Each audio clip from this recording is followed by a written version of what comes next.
जय श्री हरि। त्वमेव माता च पिता त्वमेव त्वमेव बन्धु च सखा त्वमेव त्वमेव विद्या द्रविडं त्वमेव त्वमेव सर्वं मम देव देव। यस्य ओम नमो भगवते वासुदेवाय। ओम नमो भगवते वासुदेवाय। ओम नमो भगवते वासुदेवाय। यस स्मरण मात्रेण जन्म संसार बन्धनात् विमुच्यते। नमस्तस्मै विष्णुवे प्रभु विष्णुवे। नमः समस्त भूतानामादि भूताय भूभृते अनेक रूप रूपाय विष्णुवे प्रभु विष्णुवे। जय श्री हरि। श्री राधे कृष्ण। जय श्री राधे। श्रीमद् भगवद गीता के 15वें अध्याय का महात्म। श्री महादेव जी कहते हैं, पार्वती अब गीता के 15वें अध्याय का महात्म सुनो। गौड़ देश में कृपाण नरसिंह नामक एक राजा थे, जिनकी तलवार की धार से युद्ध में देवता भी परास्त हो जाते थे। उनका बुद्धिमान सेनापति शस्त्र और शास्त्र की कलाओं का भंडार था। उसका नाम था सरभ मेरुंड। उसकी भुजाओं में प्रचंड बल था। एक समय उस पापी ने राजकुमारों सहित महाराज का वध करके स्वयं ही राज्य करने का विचार किया। इस निश्चय के कुछ ही दिनों बाद वह हैजे का शिकार होकर मर गया। थोड़े समय में वह पापात्मा अपने पूर्व कर्म के कारण सिंधु देश में एक तेजस्वी घोड़ा हुआ। उसका पेट सटा हुआ था। घोड़े के लक्षणों का ठीक ठाक ज्ञान रखने वाले किसी वैश्य के पुत्र ने बहुत सा मूल्य देकर उस अश्व को खरीद लिया और यत्न के साथ उसे राजधानी तक वह ले आया। वैश्य कुमार वह अश्व राजा को देने को लाया था। यद्यपि राजा उस वैश्य कुमार से परिचित थे, तथापि द्वारपाल ने जाकर उनके आगमन की सूचना दी। राजा ने पूछा, किस लिए आए हो? तब उसने स्पष्ट शब्द में उत्तर दिया, देव, सिंधु देश में एक उत्तम लक्षणों से संपन्न अश्व था, जिसे तीनों लोक का एक रत्न समझकर मैंने बहुत सा मूल्य देकर खरीद लिया है। राजा ने आज्ञा दी, उस अश्व को यहाँ ले आओ। वास्तव में वह घोड़ा गुणों में उच्च श्रवा के समान था।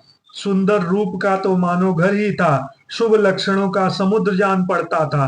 वैश्य घोड़ा ले आया और राजा ने उसे देखा। अश्व का लक्षण जानने वाले अमात्यों ने इसकी बड़ी प्रशंसा की। सुनकर राजा अपार आनंद में निमग्न हो गए और उन्होंने वैश्य को मुंहमांगा सुवर्ण देकर तुरंत ही उस अश्व को खरीद लिया।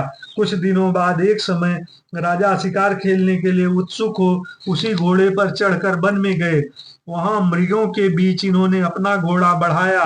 पीछे पीछे सब ओर से दौड़कर आते हुए समस्त सैनिकों का साथ छूट गया। वो हिरणों द्वारा आकृष्ट होकर बहुत दूर निकल गए। प्यास ने उन्हें व्याकुल कर दिया। तब वे घोड़े से उतरकर जल की खोज करने लगे। घोड़े को तो उन्होंने वृक्ष की डाली में बांध दिया और स्वयं एक चट्टान पर चढ़ने लगे। कुछ दूर जाने पर उन्होंने देखा कि एक पत्ते का टुकड़ा हवा से उड़कर शिलाखंड पर गिरा है। उसमें गीता के 15वें अध्याय का आधा श्लोक लिखा हुआ था। राजा उसे बांचने लगे। उसके मुख से गीता के अक्षर सुनकर घोड़ा तुरंत गिर पड़ा और अश्व शरीर को छोड़कर तुरंत ही दिव्य विमान पर बैठकर वह स्वर्गलोक को चला गया। तत्पश्चात राजा ने पहाड़ पर चढ़कर एक उत्तम आश्रम देखा। वहां नाग केसर, केले, आम और नारियल के वृक्ष लहरा रहे थे। आश्रम के भीतर एक ब्राह्मण बैठे हुए थे, जो संसार की वासनाओं से मुक्त थे।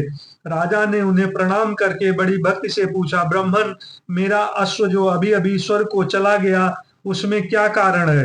राजा की बात सुनकर त्रिकालदर्शी, मंत्र वेद्ता एवं महापुरुषों में श्रेष्ठ विष्णु शर्मा नामक ब्राह्मण ने कहा, राजन, पूर्व काल में तुम्हारे यहाँ जो सरब मेरुंड नामक सेनापति था, वह तुम्हें पुत्रों सहित मारकर स्वयं राज हड़प लेने को तैयार था। इसी बीच में हैजे का शिकार होकर वह मृत्यु को प्राप्त हो गया। उसके बाद वह उसी पाप से घोड़ा हुआ था। यहाँ कहीं गीता के 15वें अध्याय का आधा श्लोक लिखा मिल गया था। उसे ही तुम बांचने लगे। उसी के तुम्हारे मुख से सुनकर वह स्वर्ग को प्राप्त हुआ। तदंतर राजा के पार्श्व पार्श्ववर्ती सैनिक उन्हें ढूंढते हुए वहां आ पहुंचे। उन सब के साथ ब्राह्मण को प्रणाम करके राजा प्रसन्नता पूर्वक वहां से चले और गीता के 15वें अध्याय के श्लोक सुलाक्षरों से अंकित उस पत्र को बांच बांच कर प्रसन्न होने लगे।